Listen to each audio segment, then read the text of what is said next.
Some killers disappear because they are clever, but this one vanished because the system never moved fast enough. The I-70 killer.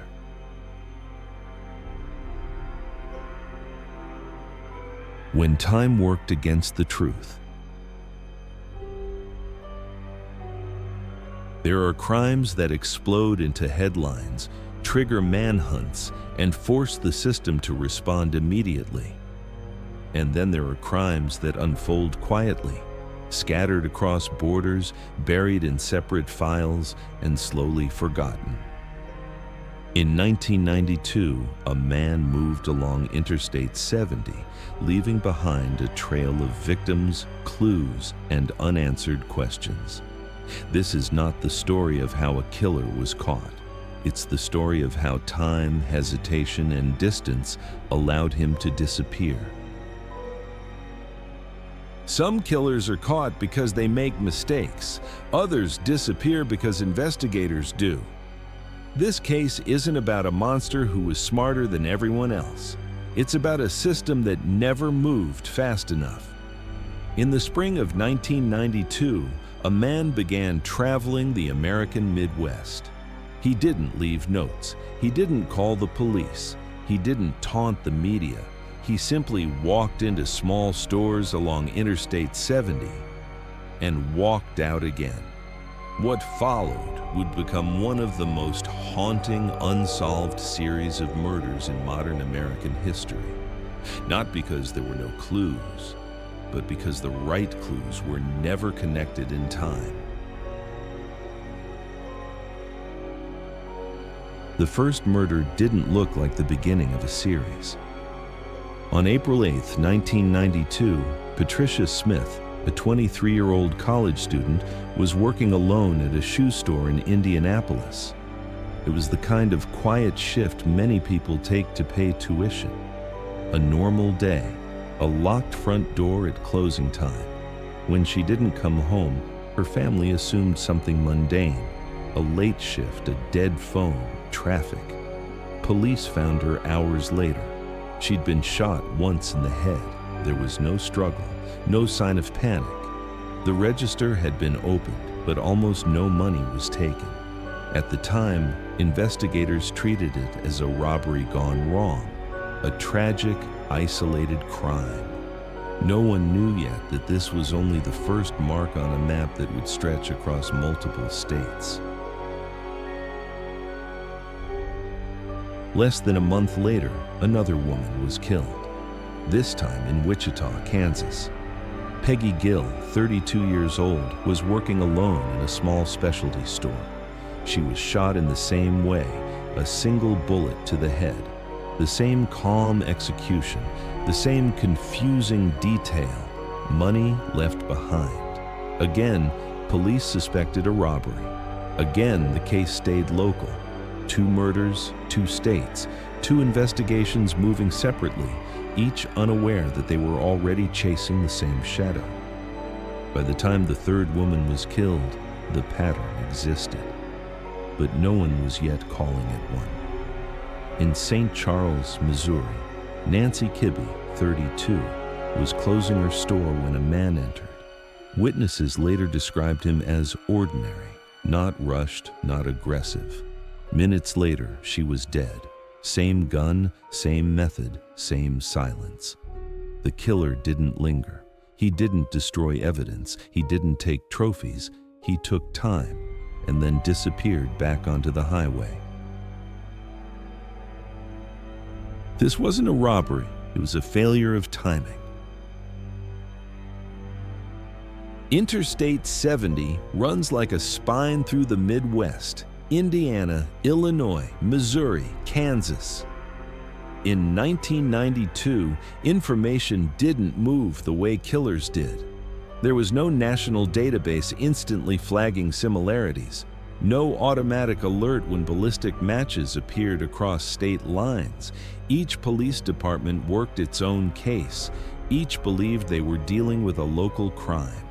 By the time investigators realized the same .22 caliber handgun was being used, weeks had already passed, and weeks matter. The I-70 killer targeted women who worked alone. Small stores, minimal security, predictable routines. But what disturbed investigators most wasn't who he chose. It was how calm he was. There were no defensive wounds, no chaos. The shootings were quiet, precise. Some investigators later believed he may have used a suppressor. Others thought he simply understood timing, how to act when no one was watching. Either way, the result was the same. No witnesses, no noise, no urgency. Eventually, law enforcement began to share information. Sketches were released. A suspect description emerged. A white male in his 20s, average height, unremarkable. The most dangerous kind of person, the kind no one remembers clearly. But even then, communication lagged. Different agencies held different pieces of the same puzzle. Ballistics here, witness descriptions there, timelines that didn't quite overlap. By the time a task force was considered, the murders had stopped, and that created a new problem. Serial killers don't usually stop without a reason. They're caught, they escalate, or they die. But the I-70 killer simply vanished. No arrest, no confession, no clear ending. And without new crimes, urgency fades. Files are archived, detectives retire, witness memories soften. Time, the one thing investigators never get back, begins working against the truth.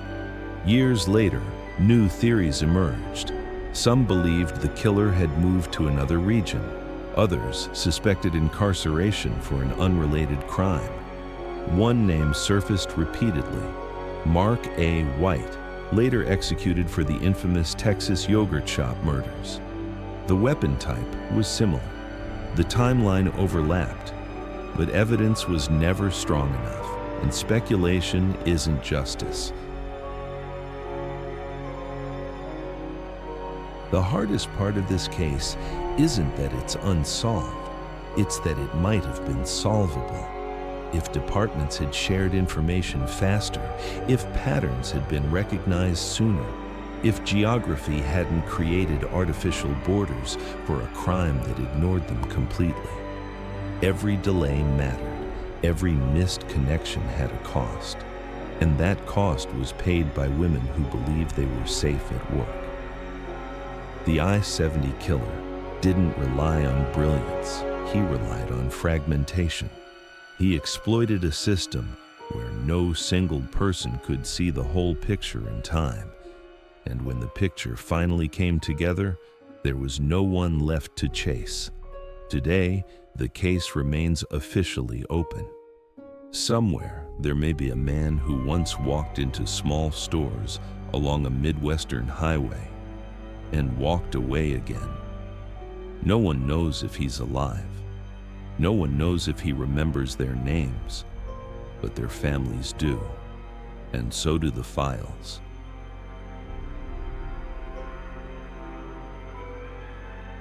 This is where Catching Killers begins, not with a villain, but with a question. What happens when justice moves slower than violence? And how many cases have ended the same way, without anyone realizing it yet? Next time, we examine another failure point, where pressure, panic, and public fear changed an investigation forever. If you're ready, we're just getting started.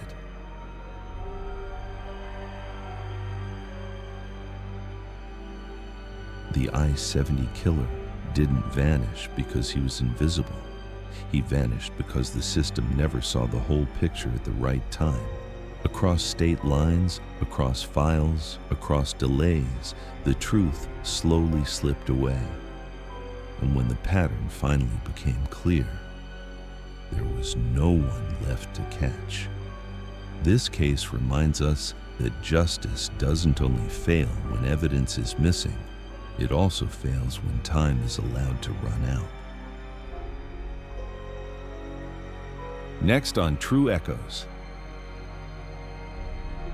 Next time on Catching Killers, A single subway car, 4 shots, and a city divided over one question: justice or revenge.